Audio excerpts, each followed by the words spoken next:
Meron po tayong tinatawag dito na solid financial foundation po. Makikita po natin dito na hindi lang po daw dapat tayo nag-i-invest sa mutual funds, sa stocks, or sa real estate po.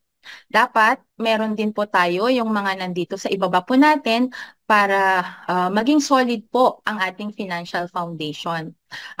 Sa pag-attend ko po kay IMG, dito ko lang po natutunan na meron po healthcare. Meron po tong dalawang klase, short-term healthcare and long-term healthcare po.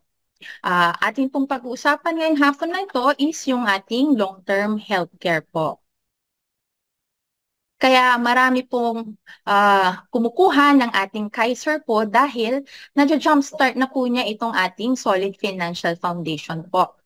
December 2022 po, sinimulan ko na rin po ang aking Kaiser Savings Plan po dahil meron na po itong investment, meron na po itong protection or life insurance, and meron na rin po itong healthcare na ang pinaka-strength po niya is yung ating long-term healthcare component po.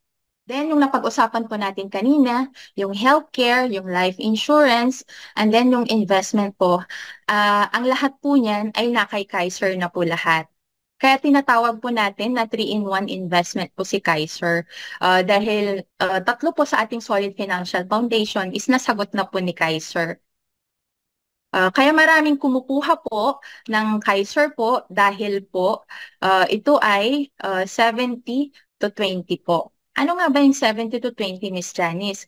Tatandaan lang po natin sa Kaiser po is 7 years lang po tayo magbabayad and then 20 years po yung term po nito. Okay, 75 plan po. It means 75,000. So, long-term care benefit po na mai-enjoy po natin is guaranteed po, magkasakit tayo o hindi, is meron po tayong makukuhang 75,000 pesos. During this long-term care bonus po, kapag hindi po natin nagamit yung health care po natin during the 7 years po, is meron pong ibabalik po sa atin na 262,500 pesos.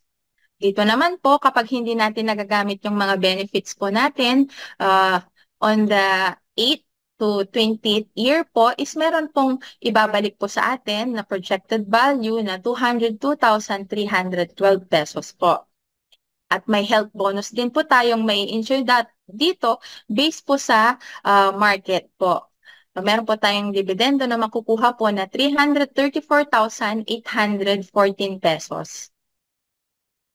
So, ang summary of benefits at maturity or on the 20th year po ng K75 plan po, 75,000 pesos guaranteed po na makukuha natin. Meron din pong long-term care bonus to 262,500. Then, meron po tayong health benefits na 202,312. And may health bonus po tayo na 334,814.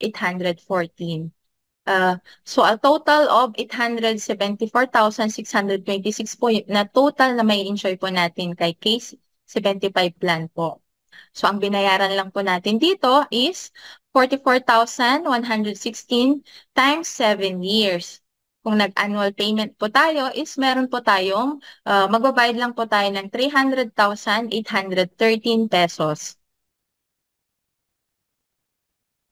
So assuming na nag-start po yung ating member at the age of 60 years old, hindi pa rin po kinuha yung kanyang fund sa Kaiser, dinire-diretso niya lang po yung kanyang fund po at yung maturity niya hindi pa rin niya kinuha. So at the age of 60 po, yung investment niya kay Kaiser is pwede pa rin pong kumita. Nagko-compound po yan yearly po. So possible na projected value ng kanyang income po is 2,268,555.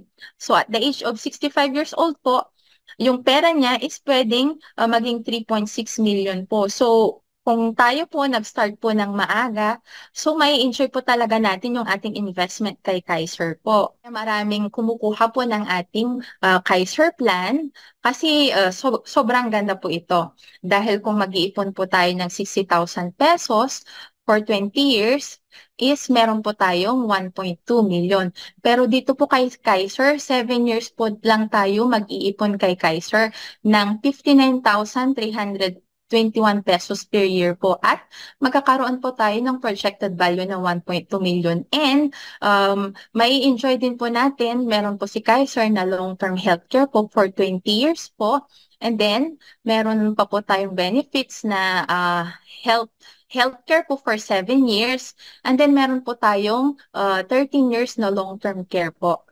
And meron po tayo ditong 20 years life insurance. So, sobrang ganda po talaga kay Kaiser. 7 years po tayo na mag-iipon at meron po tayong projected value na 1.2 million. So, kung ikaw yung papipiliin, ano ang mas best na pipiliin po natin dito, magsisave tayo ng 60,000 per year for 20 years or 7 years lang tayo mag-iipon ng 59,321 per years at may mga other benefits pa po tayo. May healthcare, investment, and life insurance pa po tayo. So dito, natutunan natin na at maraming kumukuha ng mga breadwinner at OFW po ng Kaiser nila kasi meron na po itong investment, protection, and healthcare po. Nadyo-jumpstart na po niya yung ating solid financial foundation po. Po na natutunan natin kanina na si Kaiser is meron na pong healthcare insurance investment. Kaya ang ating brand ambassador po ng Kaiser na si Daniel Padilla po, kay Kaiser daw po is nasa iyo na ang lahat, sabi po ni Kaiser. Kaya sa mga interesado po na matutunan pa yung mga other benefits po ni Kaiser, you can email me at fernandezjanice01@gmail.com po. So according to Jack Ma, buying insurance cannot change your life, but it prevents your lifestyle from being changed. An illness can wipe up an inter-family savings that they have saved for decades by the medical bills. You will not turn bankrupt because buying insurance, but you will cause your loved ones to turn bankrupt if you don't. Kaya napakahalaga po talaga na magkaroon tayo ng healthcare po, especially yung in-offer po sa atin ni Cancer kasi meron na po itong healthcare, life insurance, and investment po.